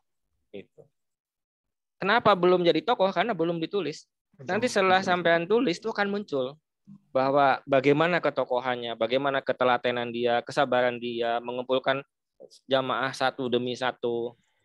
Ini kalau dalam penjelasannya Gus Baha, beliau ini wali. Ya. Orang biasa-biasa, nggak ketahuan, istilahnya wali master ya, wali yang tersembunyi. Nah, tugas sampean sebagai penulis adalah membuka tabir ini, kotak Pandora ini, sehingga membuktikan bahwa beliau ini adalah tokoh penting gitu. Tapi sangat bersahaja. Justru kebersahajaannya itulah yang menjadikannya penting. Jadi penting itu tidak hanya selalu muncul di medsos kalau sekarang ya, di YouTube, di Facebook, di IG itu. Justru tokoh-tokoh ini penting. Bagaimana Ahlussunnah wal Jamaah dibangun di Lombok oleh seseorang yang tidak ketahuan ngajinya, tidak ketahuan sekolahnya. Siapa tahu beliau ini adalah utusan dari mana, atau pernah bertemu dengan siapa, mengaji kepada siapa. Nah, ini perlu digali. Nanti setelah sampean gali, sampean kumpulkan datanya sedikit demi sedikit, akan ketahuan dan akan kaget-kaget sendiri. Loh, ternyata tokoh penting gitu. Nah, tokoh penting. Apalagi nanti jika ada tokoh penting dari tempat lain yang mention atau yang menyebut beliau. Oh iya, itu penyebar aswaja yang pertama di kabupaten kita misalnya. Nah, ini akan menjadikan beliau sebagai tokoh yang muncul. Jadi memang kita ini sebagai penulis punya tugas memunculkan tokoh-tokoh baru, tokoh-tokoh alternatif. Nanti kalau misalnya di Lombok ya, atau di NTB nanti sudah ada subdomain NU Online, ntb.nu.or.id, kebutuhan untuk memunculkan tokoh lokal itu sangat tinggi. Sangat tinggi. Sangat tinggi. Misalnya saya contohkan begini, kebutuhan lokal ya. Ini kan kami hanya dari Jakarta hanya 2 jam ya. Tapi kebutuhan pada tokoh lokal itu sangat tinggi. Maaf ya, ini saya contohkan. NU Online memuat Gusmus misalnya. Lalu kami muat lagi di Bandung. Itu pembacanya sedikit. Karena apa? Ya karena sudah baca di NU Online, ngapain baca di tempat kami kan? Tapi ketika kami munculkan tokoh, misalnya Kang Rudi menulis dari Garut, Kang Salim menulis Kiai dari Fauzan, misalnya pesantren Fauzan di Garut, atau misalnya yang dari Sumedang menulis tentang Mama Satibi, itu tinggi pembacanya karena kehausan ya. Mereka ingin tahu tokoh yang dekat dengan posisinya, dengan atau engagement dengan si tokohnya, merasa dekat. Oh, ini tokoh kami, ini tokoh kita. Jadi sudut pandangnya apa ya, karena tokoh ini belum dikenal, sampean jangan mikirkan sudut pandang, pokoknya saya gali saja siapa beliau, ayahnya siapa, ibunya siapa, nanti akan ketahuan. Oh ternyata pernah ngaji ya, oh, ternyata pernah sekolah ya, atau pernah ikut kursus, atau pernah apa, atau bahkan mungkin pernah kholwat di mana begitu, dan mendapat petunjuk untuk bangun musola, dan kemudian berkembang karena keikhlasannya berkembang jadi pesantren. Ini pernah dibikin status oleh Mas Hamzah Sahal ya, tentang ceramahnya Gus Abdul Ghafur Maimun. Gus Ghafur Maimun itu dalam pidato di peringatan Maulid Nabi di Leteh di Lembang itu mengatakan bahwa dia itu keturunan orang biasa saja. Mbah-mbahnya itu dulu adalah orang biasa gitu. Mondoknya saja terpaksa itu mondoknya itu. Namanya mbahnya itu dulu Walijo. Nah itu. Jadi namanya nama Jawa. Jadi beliau ingin mengatakan bahwa jangan tertipu dalam tanda kutip dengan kesederhanaan seseorang. Jadi mungkin tokoh yang sampean anggap tokoh biasa itu sebetulnya luar biasa. Dan nanti dilihat keturunannya ya, anaknya, cucunya yang menjadi pelanjut tentu menjadi kiai ya, menjadi ulama setempat. Baik, silakan yang lain atau saya cek dulu di chat. Bertanya Pak. Ada di chat dulu ya, nanti. Ada rencana mau melakukan penelitian disertasi sejarah filantropi NU. Tantangannya apa? Dalam pengumpulan data atau apa saja yang kita gunakan? Filantropi NU itu sangat luas. Ini tema yang sangat luas ya, sangat menarik. Sampai nanti mau fokusnya di mana? Mau fokus?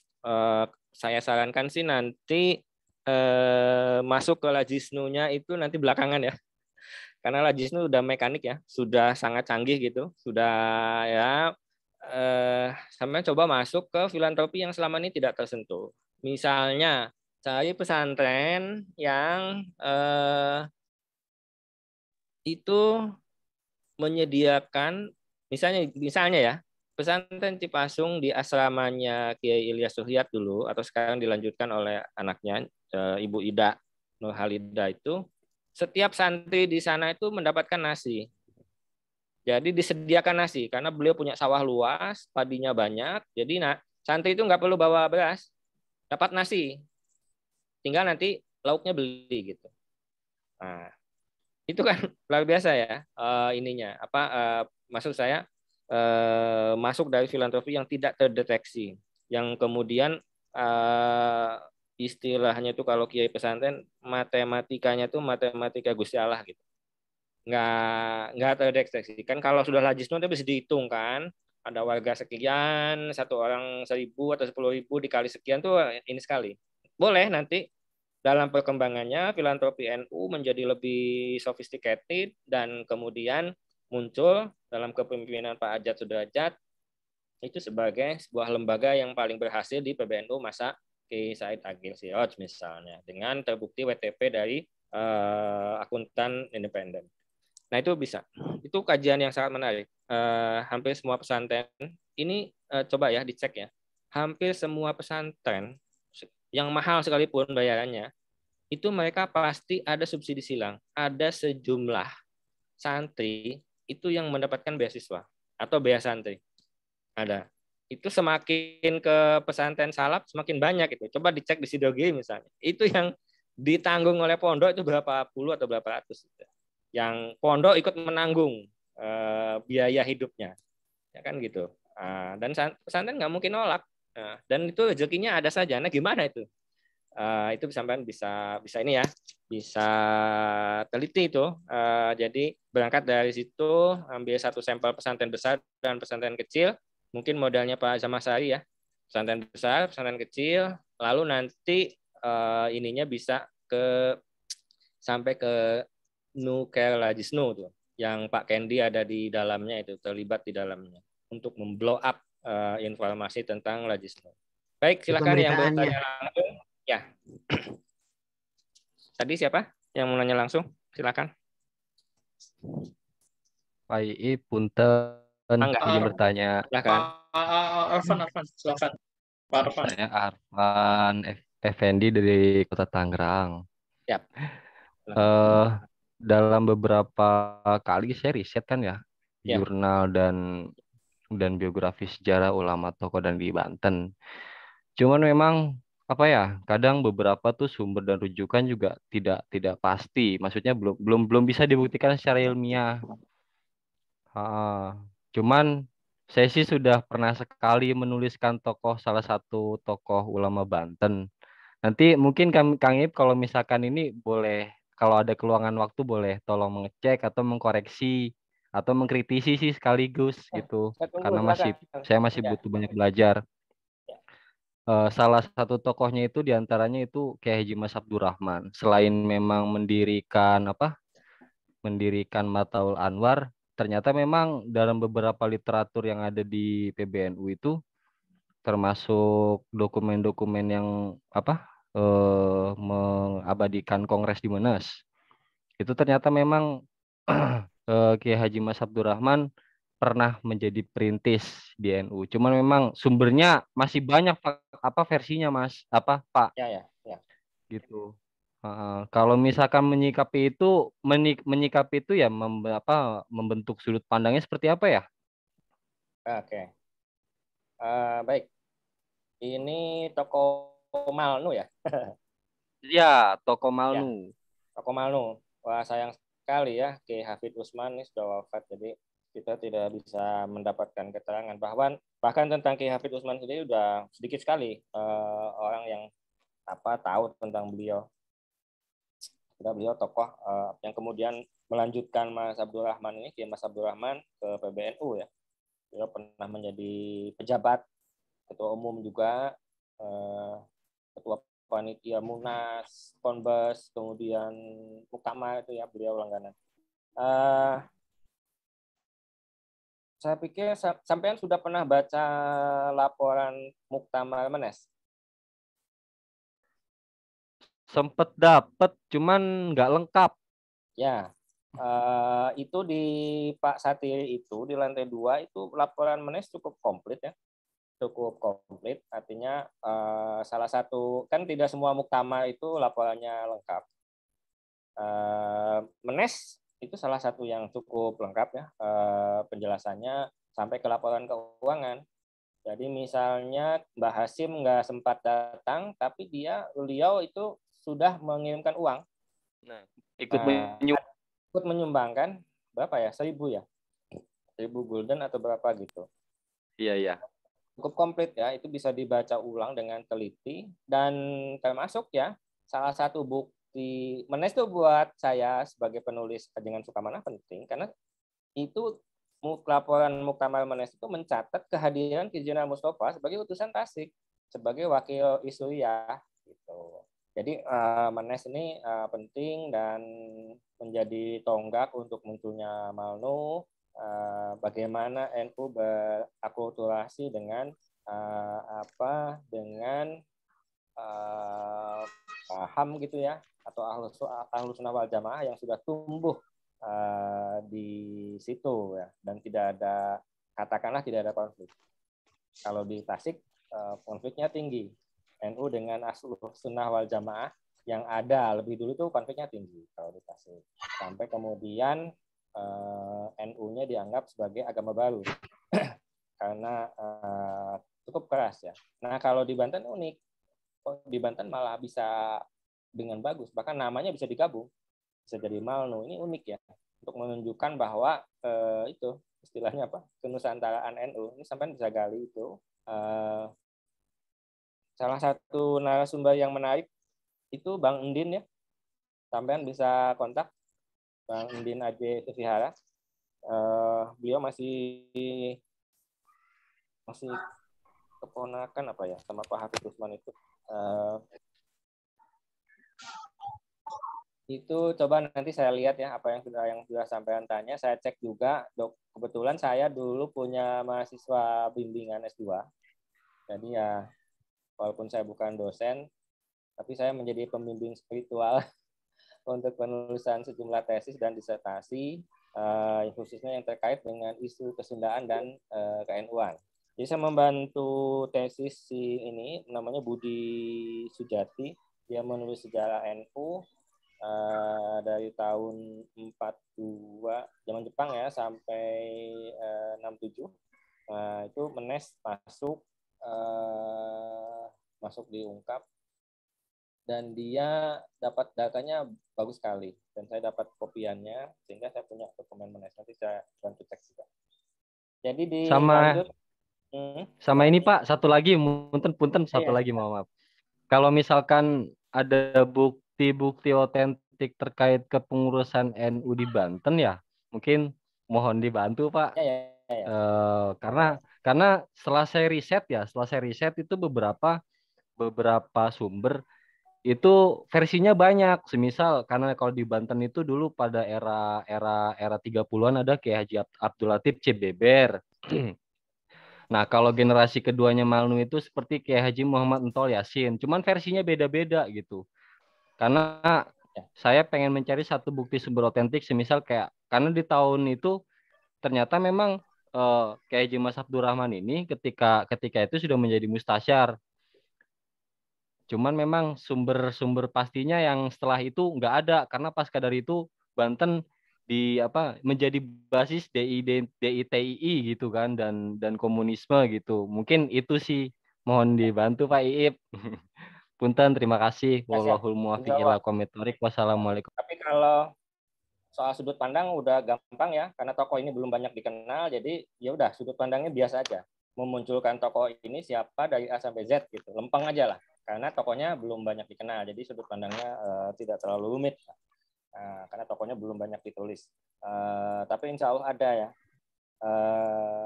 Saya itu menyaksikan perjuangannya si Budi Sujati ini. Jadi saya, kan orang bilang, wah data NU Jawa Barat tuh sedikit sekali, nggak ada gitu. Semua bilang begitu. Tapi setelah Budi Sujati ini, itu dia, Bud, ini ada data di Karawang, ada akte pendirian NU tahun 37. Dia lari ke Karawang, dapat. Bud, ini ada orang kiai sepuh usianya 80 tahun di Majalengka, dia punya Kartanu tahun 55. Nah, itu. Terus dia datang tuh, Kiai Sarkozy itu ya di Majalengka. Dia datang. Dia dapat datanya. Jadi, kesimpulan saya, data tentang NU atau Kiai NU itu bukan tidak ada. Data NU itu ada kalau dicari. Gitu. Kalau dicari ya, kalau tidak ya nggak ada. Gitu. Dan justru ketika misalnya di buku ini nggak ada, di buku ini nggak ada, itu tantangan. Tantangannya ya, tantangan. Nanti kalau ada bagian mencari data akan lebih jelas ya, supaya saya tidak overlap, malah ini saya fokus ke membuat sudut pandang. Nanti kita berbagi bagaimana pengalaman saya mendapatkan data yang paling muskil ya. Misalnya data tentang ketika saya menulis Jaksa Agung itu, Jaksa Agungnya tidak punya data karena gedungnya pindah. Dulu gedungnya gabung dengan Mahkamah Agung, lalu punya gedung sendiri. Pas perpindahan ini datanya hilang. Keluarga juga sudah tidak punya karena dulu rumah dinasnya sudah pindah, sudah jauh. Gitu. Lalu di mana? Gitu. Bisa saya dapatkan di arsip juga sangat sedikit. Nah ini nantilah pada bagian mencari data itu nanti akan kita bahas lebih jauh. Kemudian ini ada di chat tentang sejauh mana otentisitas keotentikan sumber lisan. Nah, dalam pendekatan sejarah yang baru, sumber lisan ini sudah diakui. Terus bagaimana dong? Karena ada misalnya 3. Tadi saya jelaskan bahwa peristiwa Sukamanah itu ada yang mengatakan tanggal 18, ada yang mengatakan tanggal 25. Mana yang benar? Nah, pada penulisan sejarah, maaf ya, ini dalam tanda kutip ya, kebenaran itu menjadi tidak penting. Maksudnya apa? Yang lebih penting itu adalah keyakinan. Mana yang dipercaya, yang diyakini. Mau saya jelaskan dengan data-data bahwa yang benar 18 Februari, kalau keluarga percayanya tanggal 25 mau apa? Gitu.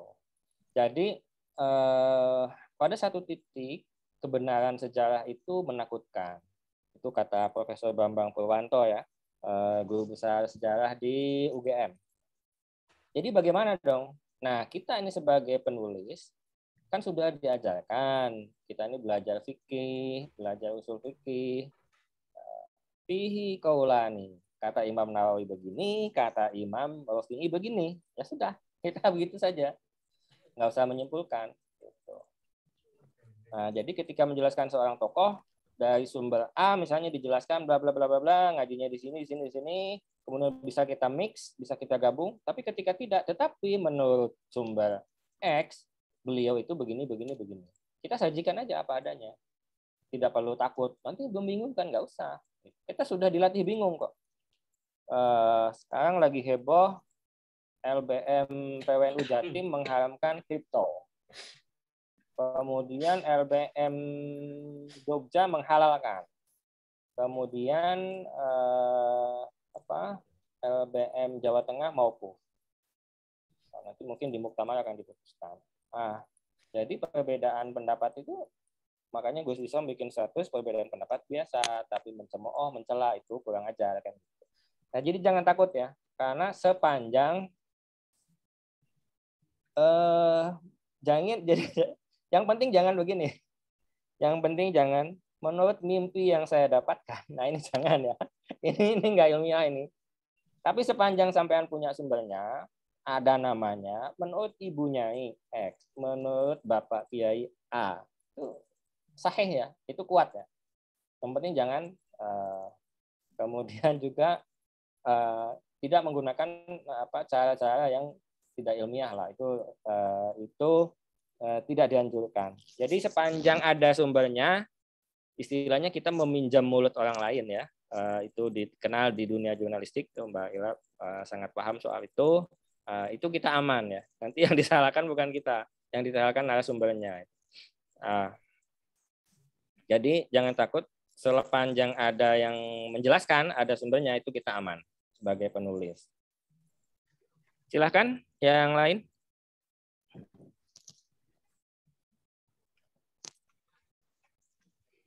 Masih ada? Saya, Pak. Atau saya. Oke, silakan. Tapi udah kebelet menulis. Silakan.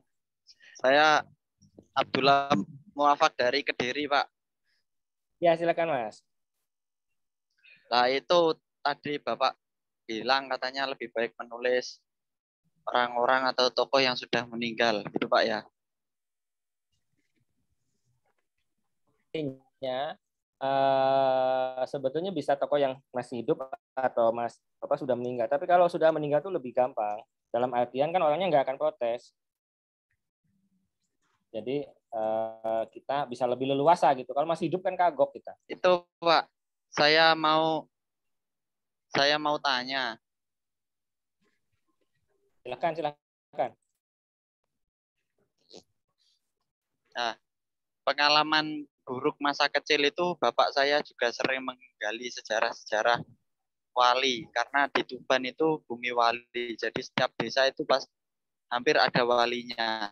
Nah, pengalaman saat mau digali, terkadang susahnya itu baru musyawarah itu benginya sudah geblak, Pak.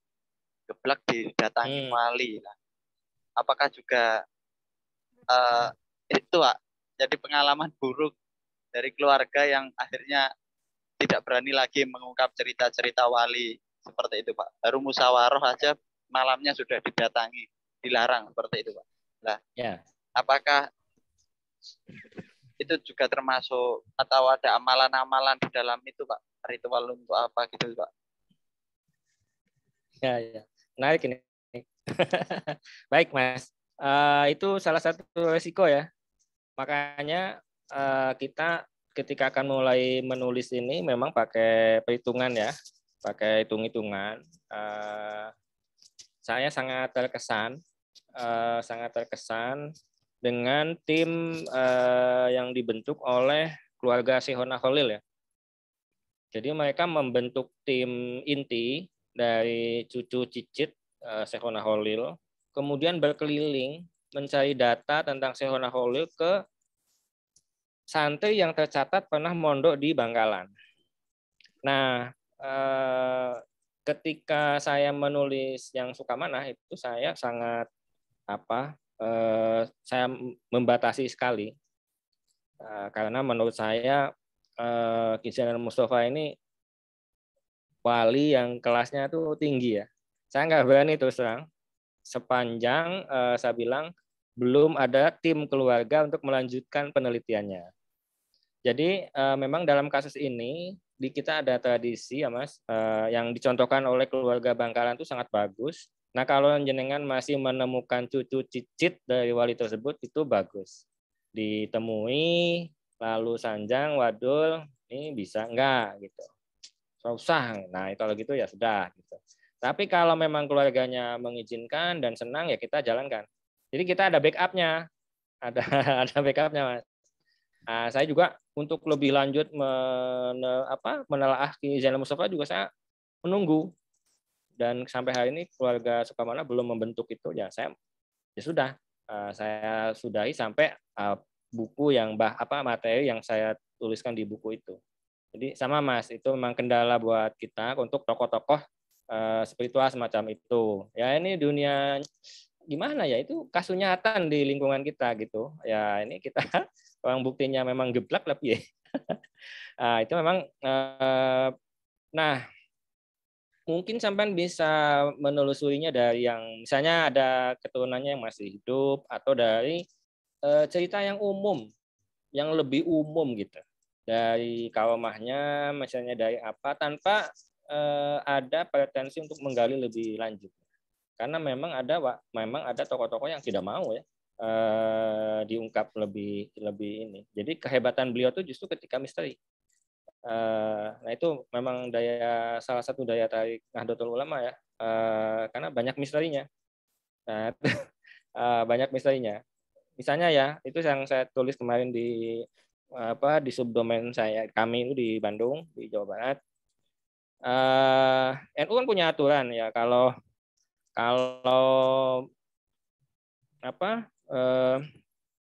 pengganti Isam yang wafat ya wakil Isam kan. Tapi ketika Konbes di Kaliurang tahun 81 itu bukan wakil Isamnya yang naik, yaitu Profesor Anwar Musadat enggak. Tapi yang naik malah yang naik adalah Rois Suriah PWNU DIY, ya Ali Maksum. Kok bisa? Ya bisa. Dan semua nerima gitu. Ya itulah NU. Nah, termasuk ketika Konbes di Lampung di antara 10 Suriah PBNU, Ilyas itu di bawah nomor sekian gitu, tapi ketika beliau terpilih ya semua menerima. Gitu. Jadi itu memang misteri itu yang menjadi daya tarik NU. Kalau kebuka semua itu malah enggak ini lagi. Ya kan Pak Kendi? Kalau terbuka semua malah enggak menarik ya Pak Kendi. Harus ada misteri ya. Supaya bisa memancing buku-buku berikutnya, tulisan-tulisan berikutnya begitu barangkali ya. Betul. Iya, itulah makanya ada film-film itu berseri kan menggantung open ending. Baik, silakan masih ada ibu-ibu mbak-mbak ini semua yang di chat sudah dijawab semua kah di chatroom? Nampak sudah dijawab semua? Sudah. Ya. Izin Kang, termasuk menulis tokoh yang nggak terkenal itu udah yang dari Mas Rifai udah terbaca. Ini ada satu lagi nih. Ngomong. Udah. Ini tingkat terakhir nih dari Nolela. Ya sebentar, ini ada saya jawab dulu yang di chat. Apakah sebagai pemula dalam kepenulisan fragmen sejarah atau tokoh, mengambil riset kepenulisan orang lain dalam media sosial atau seperti website, kemudian saya kembangkan dalam gaya bahasa sendiri. Apakah itu diperbolehkan? Boleh sepanjang jangan satu sumber. Jadi sampean cari tema tentang misalnya contoh aja tentang Gus Dur yang gampang ya, atau Nyai Solihah Wahid misalnya. Nah, Nur bisa ambil dari 3 link yang berbeda, lalu nanti di mix gitu. Kemudian disebutkan ini diambil dari tulisannya A, B, C gitu. Yang penting ada kejujuran kita bahwa itu diambil dari tulisannya orang lain. Nggak apa-apa, untuk belajar nggak apa-apa. di mix itu dan di NU online juga diperbolehkan itu untuk menjaga supaya rutinitas upload konten terjaga dan tidak ada yang bolong. Silakan itu bisa ya, Nurlela. Silakan yang mau nanya langsung. Mas siapa tadi? Sandi Kang dari Pangandaran. Ya silakan Sandi. Baik, Bismillahirrahmanirrahim. Ini Kang tadi dari penjelasan Kang Iip tentang apa namanya yang tadi menurut pakar sejarah UGM bahwa kebenaran itu menakutkan. Apa ya namanya? Tidak dalam tanda kutip tidak ya. Ini gini Kang kasusnya maksudnya ya semisal ini saya sebelum mau menulis yang nanti tokoh pesantren yang sudah meninggal, ini kadangkali banyak ya itu Kang, maksudnya perbedaan pendapat ya tadi kayak yang tadi ajengan Cipasung ataupun ajengan Sukamana yang kata tanggal ada yang bilang tanggal 18, ada bilang tanggal yang lain. Artinya ini cara menjelaskan ataupun cara kita menjelaskan pada halayak dalam tulisan kita. Baiknya ini seperti apa sih Kang? Maksudnya ini tadi masih ambigu gitu Kang. Agar memang karena gimana ya masyarakat ataupun halayak yang membaca ini bisa menerima bahwa ini dasarnya ini entah itu lewat tulisan ataupun orang yang masih hidup. Nah, bukti otentik yang kuat gitu Kang maksudnya. Bukti otentik yang kuat ini yang memang mampu kuatlah menjadi dasar agar hasil yang kita tulis ini jelas ini seperti apa sih Kang? Tadi masih ambigu maksudnya. Baik. Baik Sandi, terima kasih. Untuk menjelaskan satu peristiwa yang ternyata penjelasannya berbeda-beda, itu memang tergantung pada kemampuan kita menuliskan dan menyebutkan sumber. Jadi kita jangan punya pretensi pembaca akan condong ke pendapat sumber A atau sumber B. Kita ini sebagai penulis ini kan juru masak aja. Udah kita masak yang terbaik, udah bumbunya lengkap, ada bawangnya, ada cabenya, ada uyahnya, ada garamnya. Lalu kata pembaca itu, kata yang akan makan itu enak. Ya sudah, berarti kita berhasil. Nah, yang penting kelengkapan itu, jadi jangan kan bahkan ada dikatakan bahwa ya sudah kalau sudah ditulis itu nanti pembaca yang akan menghakimi gitu ya. Kita jangan punya potensi mengarahkan pembaca. Jadi kita ini jujur aja ininya genuine ya dasarnya itu kita jujur ketika menuliskannya dan nanti tidak membuat rekayasa di dalam penulisannya. Nah, nanti akan pembaca itu akan mengetahui bahwa tulisan ini tulus, tulisan ini rekayasa, tulisan ini hoax gitu ya sekarang. Itu pembaca akan biarkan pembaca menilainya gitu ya. Jadi saya ini nggak usah memikirkan, aduh gimana nih nanti akan bikin pusing, nggak usah. Jadi jelaskan aja misalnya ada 2 atau 3 perbedaan itu. Jadi misalnya saya dalam buku Ajengan Sukamana itu saya memunculkan 7 perbedaan. 7 perbedaan orang memandang perlawanan Sukamana. Ya saya jelaskan aja. Nanti pembaca memilih yang mana silahkan. Menurut santri Sukamana seperti apa? Menurut Ken Petai yang menyerang seperti apa? Menurut pemimpin Jepang di Jakarta seperti apa? Itu ada 7. Ya saya tulis saja semuanya. Nah itu jadi pengetahuan saja buat pembaca. Oh ada 7 ya, ada 7 pendapat tentang peristiwa itu. Jadi nggak usah takut ya, yang mana yang benar. Gitu. Dan jangan menganggap, wah nanti pembacanya bingung. Jangan, malah kalau begitu menandakan yang bingung yang nulis. Gitu. Percayalah pembaca itu dewasa, pembaca itu punya independensi dan mereka punya kemampuan untuk memilah dan memilih gitu ya apa yang kita tulis. Dan yang penting nanti ya ditulis saja ya. Bingungnya disimpan nulisnya yang dilanjutkan. Baik. Silakan Siap, Kang. Kang Kedi, ada nggak? Soal filantropi ini agak spesifik ya. Nanti Kang kita bisa japrian ya. Ini ya khusus soalnya ini isunya memang isu masih langka. Kalau saya sih setuju yang di lingkungan NU dikedepankan. Kalau filantropi Islam luas sekali. Entah mulai dari mana? Mulai dari Utsman bin Affan kan jauh sekali. Saya pikir dari NU saja mulai, nanti fokus mungkin metodenya Pak Jamaah Sayyid Zofir bisa kita ngambil sampel pesantren besar, pesantren kecil. Lalu modelnya nanti dilihat model pesantren ini diduplikasi di mana. Gitu ya, Kang Sofwan Johari. Nanti yang ini kita ini khusus deh. Tidak di forum ini biar ini kita fokus dulu ke soal sudut pandang yang lebih umum. Silakan yang lain. Nanti Kang Sofwan bisa minta kontak saya ke Mas Kendi ya. Masih adakah Kang Kendi?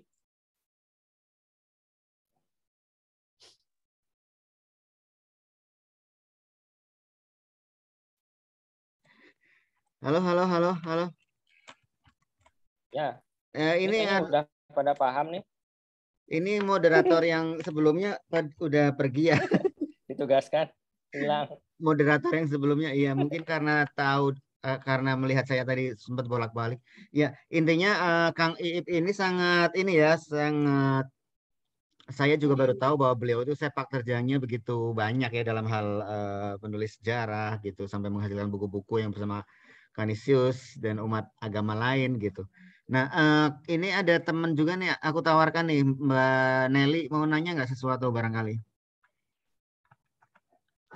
Apa masih menyimak saja, menyimpan pertanyaannya untuk minggu depan, atau Mas Ustadz Zofirli, ini temanku nih dari Tegal, Tegal, tapi tinggalnya di Pemalang, di kaki Gunung Selamat. Mau nanya nggak, Mas Ustadz? Mumpung ini kalau boten, baiklah. Ya, baiklah. Ini baru penghangat ya. Jadi minggu depan kita mulai bahas tulisan teman-teman. Sebenarnya angle-nya udah lumayan nggak sih? Terus sesuai dengan hasil risetnya seperti apa di bahan-bahan yang bisa kita bahas. Dan Mas Kang Iip ini orangnya sangat humble ya, sangat welcome drink. Aku tuh selalu welcome drink. Sangat ramah, sangat terbuka untuk menjawab pertanyaan, memberikan masukan-masukan. Jadi nanti bisa juga setelah kelas ini pun boleh berkonsultasi gitu ya. Dan kita kan masih ada 3 pertemuan gitu. Tadi mengulang apa yang di awal, minimal itu kemarin kan saya meminta supaya calon peserta mengirimkan sinopsis, kemudian katanya terlalu berat, ya udahlah mengirimkan rancangan calon tulisan gitu, bahan tulisan. Jadi nanti bisa berdasarkan rancangan itu, tapi dengan input dari Kang Iip selama 4 pertemuan ini, kemudian diolah menjadi satu tulisan yang utuh yang enak bisa dinikmati. Nah, di NU Online sendiri ada kanal fragmen, kemudian tokoh gitu ya. Itu bisa yang menjadi tempat nanti kita menunjukkan tulisannya gitu. Kalau kelas ini apakah akan menerbitkan sebuah buku itu belum kepikiran sih, tapi yang jelas ketika teman-teman ingin mengirim tulisan tokoh fragmen sejarah tokohnya maupun pesantren dari daerahnya itu sangat boleh banget gitu di sekarang dimulai pun gitu. Syukur-syukur nanti setelah kelas berakhir. Oke, seperti itu dulu. Nanti kita akan melanjutkan di pertemuan kedua pekan depan. Waktunya sama, jadi mohon disiapkan karena ini mungkin pertama ya teman-teman yang baru masuk juga baru semalam tahu mungkin agak belum siap-siap, ada yang jam 19.30 belum masuk tadi. Nah, di berikutnya harus tepat waktu. Ini ada tugas nggak? Nggak ada ya? Tugasnya nanti kalau yang berprestasi diajak sebuah proyek ya. Aku mau dong yang proyek yang ke desa-desa. Tapi jangan Bu Sinta. Siap ikut. Susah Kalau Enggak, dihubungi. jadi saya kasih tahu caranya membuat proyek itu bagaimana gitu. Oh gitu ya. Nah, jadi nanti teman-teman eksekusi sendiri. Saya kasih tahu ininya. Siap. Saya kasih tahu triknya. Yang nilainya triliunan ya.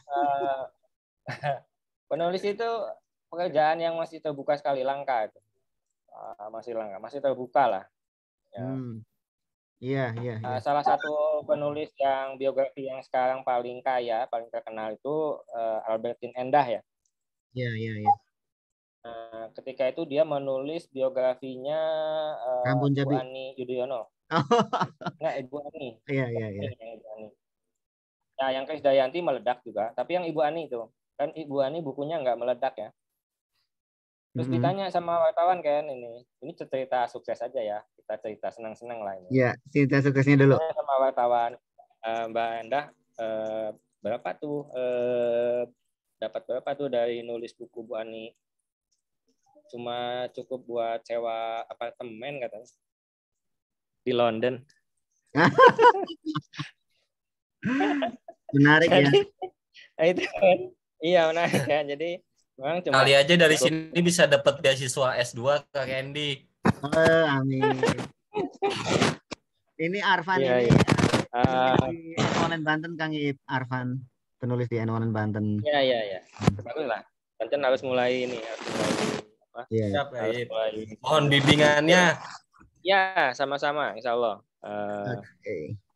Ada terakhir nih Kang Cucu ya, sudut pandang seorang tokoh tentu berbeda dari setiap narasumber. Tugas kita sebagai penulis apakah memilih sudut pandang atau menyimpulkan dari semua sudut pandang yang ada. Kita Kang Cucu ya, kita sajikan aja kata si A begini, kata si B begini. Kalau bisa itu jangan menyimpulkan. Nah ini ya, sebetulnya ini nanti ke bagian menulis ya, tapi saya buat poin sedikit deh. Dalam menulis fragmen atau khususnya biografi tokoh, usahakan hindari kata sifat. Itu akan menjadi tulisan biografi yang bagus. Bukan kata sifat, orangnya sangat cerdas, sangat teliti, sangat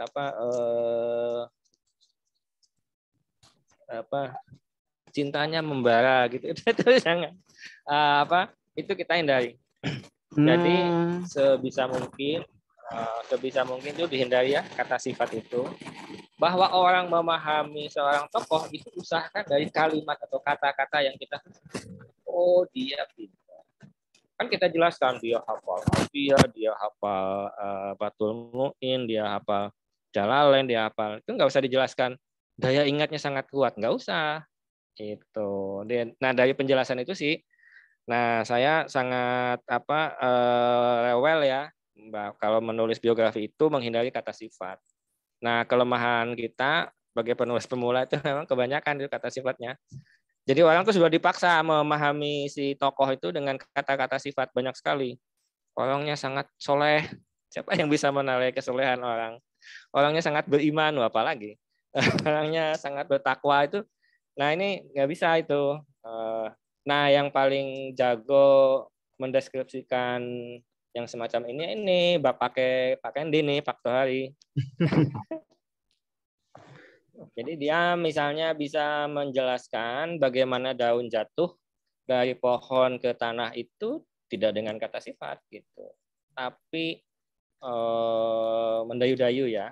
Artinya dengan apa ya? Detail-detail peristiwanya. Iya. Angin bertiup. Dia menghindari kata sifat. Tiupan angin yang kencang itu membawa daun bergulir pelan ke bawah dan jatuh di atas tanah yang basah. Jadi tidak ini ya, bisa berbunga-bunga, bisa juga to the point, itu gaya kita menulis. Ada juga ketika misalnya ya Kang Salim yang tadi ya, dia mau menulis di tokoh ini. Penting sekali nih tokoh ini di Garut, sangat punya pengaruh besar, dulu punya kelompok besar, tapi sumbernya sedikit sekali. Ya sudah, kalau gitu bikin novel saja. Itu. Jadi jangan nulis sejarah, bikinnya novel itu nanti ada teknik lain lagi. Udah, namanya diganti saja si tokohnya. Jadi misalnya namanya Kiai Muhammad jadi Kiai Mahmud lah. Itu lalu dengan sumber yang sedikit itu diolah sedemikian rupa sehingga menjadi superhero lah katakan ya. Jadi kalau sumber sejarahnya sangat minim, tapi ini sebetulnya sangat penting karena menjadi memori kolektif sebuah kelompok, sebuah masyarakat, ya sudah dibikin fiksi aja. Kalau di subdomain Jawa Barat ada fiksinya, nggak tahu kalau di online setelah nggak ada Alawi. Masih ada nggak? Ada cerpen sih, masih ada cerpen. Ada ya? Tapi ya kembang kempis. Kembang kempis. Tapi jadi bisa diwadahi ya, kalau yang tadi, yang Kang Salim itu bisa diwadahi, bikin cerpen aja Kang. Jadi mengolah itu, tapi nama harus ganti ya, jangan sama, karena nanti diprotes itu kalau namanya sama. Jadi begitu ya Kang Cucu, pendapat narasumber itu disajikan saja semua, nanti yang menyimpulkan biar pembaca, jangan kita. Nah soal tadi kata sifat itu nanti di sesi lain lah, tapi itu bocoran aja nanti untuk pertemuan selanjutnya. Begitu Kang Kendi ya, saya kira cukup. Terima kasih ini atas kesempatan ini bisa berbagi. Semoga kita sehat selalu dan punya peluang untuk menuliskan tokoh-tokoh kita. Nah, ini yang perempuan saya tugaskan nanti menulisnya tokoh perempuan juga ya. Iya betul, kita kekurangan sudut pandang perempuan ya di NONN ya. Betul. Sampai aku ledek teman-teman editor. Aku aja yang lembut ya perasaannya tetap laki-laki. Jadi nggak bisa memasukkan sama ini Kak Kendi. Ternyata memang fun fact-nya di Banten itu tokoh ulama perempuan banyak. Cuma memang sumbernya tidak ada pasti. Oh gitu. Semisal kayak ketua muslimat pertama itu kan perempuan pertama dalam forum sidang muktamar di Menes. Iya. Gitu. Cuman memang ya itu datanya belum lengkap. Yang saya cari dan riset itu belum nemuin yang lengkap gitu loh. Jadi belum bisa observasi lebih banyak. Ya. Oke, itu memang kendala kita bersama ya. Tapi itu jangan menjadi hambatan kita untuk tidak menulis. Kita tetap menulis yang ada dulu, yang ketok, yang karton, yang kelihatan, yang datanya nyampak, yang datanya ada. Nanti kita tulis itu. Mudah-mudahan nanti entah bagaimana tiba-tiba itu tersimpan di Belanda lalu dibuka gitu secara online kan, terbuka semua mudah-mudahan ya itu. Nah baik intinya kita harus selalu bersemangat ya menggali nantinya yang pembahasan berikutnya itu pasti lebih menarik. Dan mungkin ini sebelum ditutup biasanya pada suka foto bersama, jadi silakan dinyalakan kameranya semuanya teman-teman. Biar yang lain ini iri, wah gue nggak diajak nih gitu. Lah udah dia infokan dari 2 minggu yang lalu ya kan, 3 minggu yang lalu. Ya monggo yang sempat untuk membuka kameranya dibuka. Ada Kang Iqmal juga. 3, 2, 1. Satu lagi, good. Lembar kedua, lembar. Iya, terima kasih Kang Iip. Kita ketemu lagi. Mohon waktunya, waktunya dan ilmunya pekan depan, dan teman-teman juga akan bersiap di pertemuan minggu depan dengan lebih semangat lagi. Selamat istirahat dan selamat menyimpan memori-memori tadi untuk kemajuan kita dalam menulis fragmen dan sejarah. Wallahu muwaffiq ila aqwamit thoriq. Wassalamualaikum warahmatullahi wabarakatuh. Terima kasih Kak Kendi, Kang Igi, terima kasih. Udah pada isi daftar hadir ya. Semangat. Isi daftar hadirnya jangan lupa teman-teman. Kak Kendi, selamat istirahat. Ya, belum akan istirahat. Masih lembur lagi ya Kak Kendi. Masih lembur, ngedit banyak.